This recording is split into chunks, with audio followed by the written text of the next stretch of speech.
All right, let's talk about what happened today because everybody is flipping out, thinking that they've been sold out and the protests and what. So let's go over everything.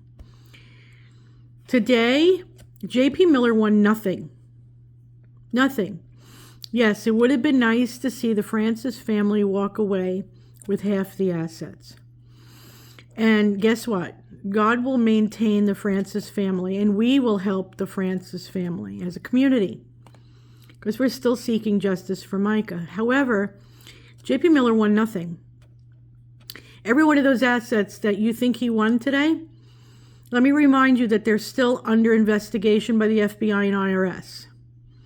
And there are also other 3-letter agencies involved with this investigation, and her death is still being investigated.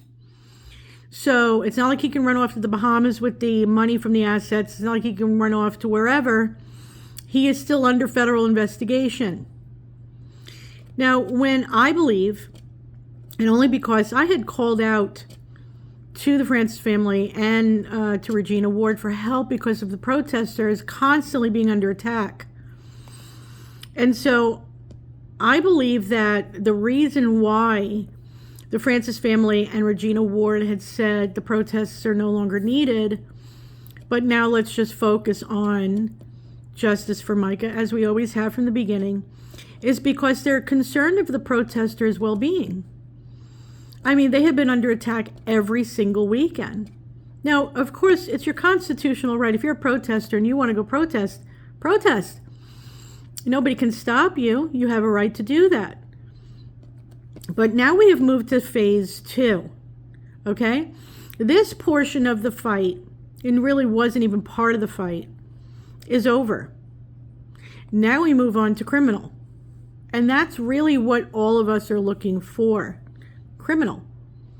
We're looking for justice, true justice. And not just on J.P. Miller, but anyone who has assisted and helped him with what he has done to Micah. Whether it be directly or indirectly doesn't matter at this point. We know that he's responsible one way or another. And if you heard Regina, and I know it wasn't easy to do that, but if you heard her, she said, now we move on to the next phase. Now we seek justice for Micah and about the abuse. Now, I don't know if you saw J.P. Miller when she said that. He turned red.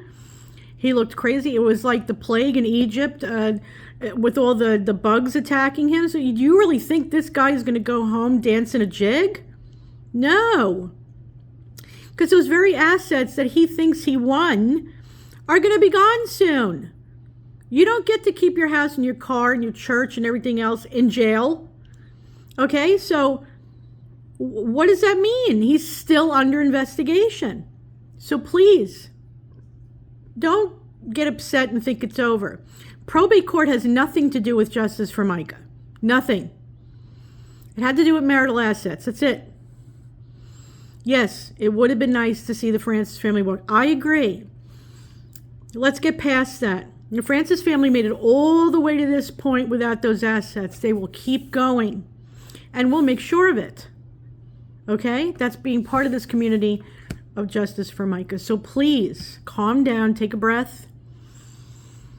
And whether there's protest or not, we are still seeking justice for Micah. Okay? So I will see you soon. I said I was going to talk about spirit of fear, but I might end up talking about faith as well, because we need faith. I have faith. But maybe we need to talk about the faith part. And I will get on that soon. So until then, God bless, and I will see you soon.